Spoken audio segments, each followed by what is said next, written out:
Assalamualaikum warahmatullahi wabarakatuh. Selamat datang di Fisika Seksi Channel. Kita lanjutkan kajian hari ini masih seputar mengenai hukum-hukum Newton. Ya. Kemarin kita sudah menjelaskan hukum Newton ada 3. Sudah kita bahas beberapa soal kaitan hukum Newton dengan GLBB atau kaitan GLBB dengan hukum Newton. Demikian juga beberapa variasi soal mengenai hukum Newton. Kita sudah mempertajamnya ke pembahasan soal-soal. Hari ini kita lihat lagi bagaimana aplikasi hukum Newton pada bentuk dan variasi soal yang nantinya sangat menarik untuk kita pelajari.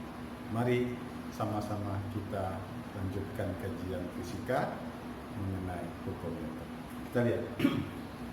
Kita akan coba menganalisis bagaimana gerakan benda jika benda berada di bidang miring. Dalam hal ini kita asumsikan lantainya masih licin. Kita belum meninjau bagaimana konsekuensi lantai kasar yang menghasilkan gaya gesekan.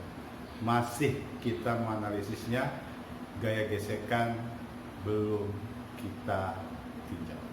Kita lihat. Nanti kita ingin menghitung berapa percepatan yang dimiliki benda ketika meluncur pada bidang miring yang licin. Caranya begini. Langkah pertama, gambarkan gaya-gaya yang ada di bidang miring. Kita lihat. 1, karena benda ini punya massa, maka nanti benda akan memiliki gaya apa? Gaya gravitasi, gaya berat ya. Massa dikali dengan gravitasi. Itu yang pertama. Yang kedua, karena benda berada di bidang miring, maka gaya berat ini kita mesti uraikan pada arah bidang miring dan mesti kita uraikan pada arah yang vertikal terhadap bidang miring.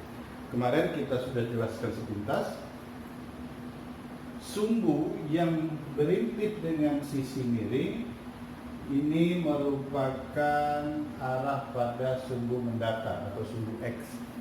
Sedangkan yang tegak lurus dengan bidang miring, tentu ini nanti merupakan apa? Arah pada sumbu Y.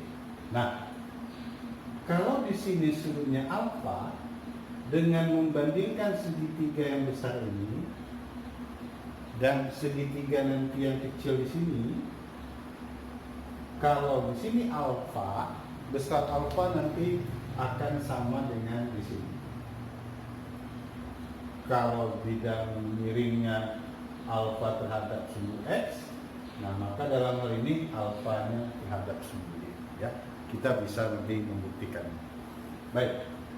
Sekarang kerja kita uraikan gaya berat ini terhadap sumbu Y. Maka inilah uraian gaya berat terhadap sumbu Y, WY. Perhatikan segitiga ini. Gunakan aturan sin dan cos. Kebetulan uraian WY ini berada di samping alfa. Ingat pengertian kosinus di matematika. Kemarin kita sudah jelaskan ketika menguraikan vektor. Samping per miring itu adalah pengertian dari kosinus. Karena WY ini di samping alfa, maka WY proyeksinya adalah W dikali dengan cos alfa. Itu uraian W pada sumbu. Berikut. Kita uraikan W ini terhadap sumbu X. Maka kita akan peroleh uraian gaya pada sumbu X atau yang berimpit dengan sumbu X adalah Wx. Coba kita akan hitung berapa Wx. Perhatikan. Sisi Wx di sini nilainya sama dengan sisi Wx di sini akan sama dengan sisi yang ini. Ya. Sisi ini berada di depan alfa. Berarti depan per miring itu pengertian dari sinus, maka uraian gaya terhadap sumbu X, harganya adalah W dikali dengan sin alfa. Nah, jadi bidang miring kebalikan bidang datar. Ingat kemarin pada bidang datar, uraian gaya pada sumbu X cos, uraian gaya pada sumbu Y sin.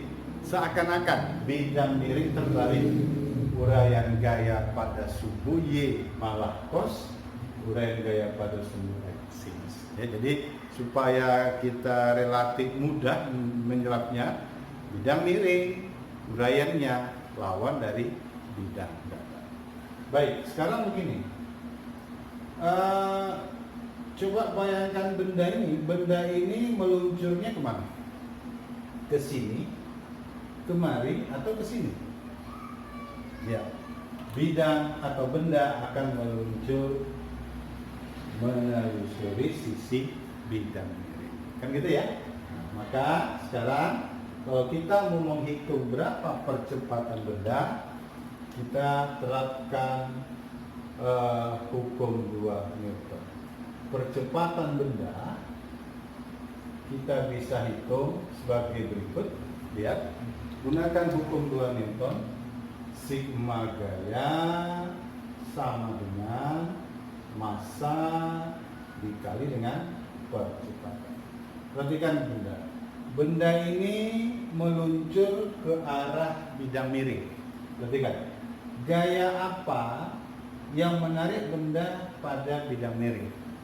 Dalam hal ini, penyebab benda meluncur ke bidang miring adalah uraian gaya pada sumbu X. Maka gantilah gaya sigma gayanya menjadi W pada sumbu X. Kenapa? Karena benda bergeser ke bawah akibat ditarik uraian gaya pada sumbu X. Maka sigma F-nya adalah Wx. Ini nilainya sama dengan massa dikali percepatan. Sekarang kita gantikan Wx. Wx itu adalah W dikali sin alfa, uraian W pada sumbu X, bidang miring ya. W sin alfa nilainya sama dengan massa dikali percepatan. Sekarang coba ganti gaya berat kita adalah massa kali gravitasi dikali sin alfa, nilainya sama dengan massa dikali percepatan. Nah, di kiri ada M, di kanan ada M, M-nya hilang. Berarti menghitung percepatan pada bidang miring, kita bisa tulis persamaannya apa?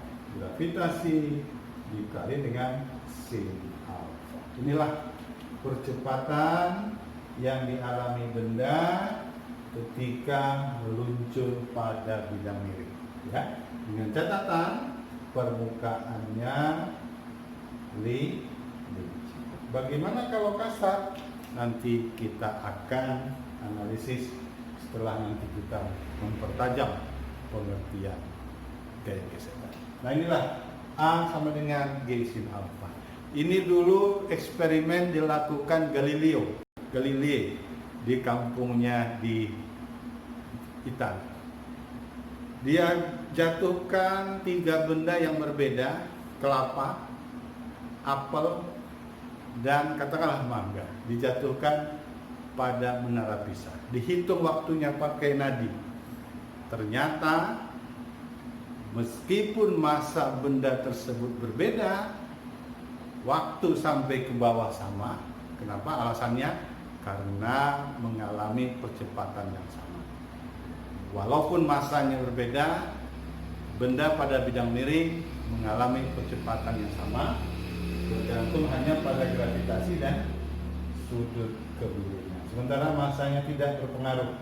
Jadi massa yang besar, massa yang berat dengan massa yang ringan dijatuhkan pada bidang miring akan mengalami percepatan yang sama sebesar apa?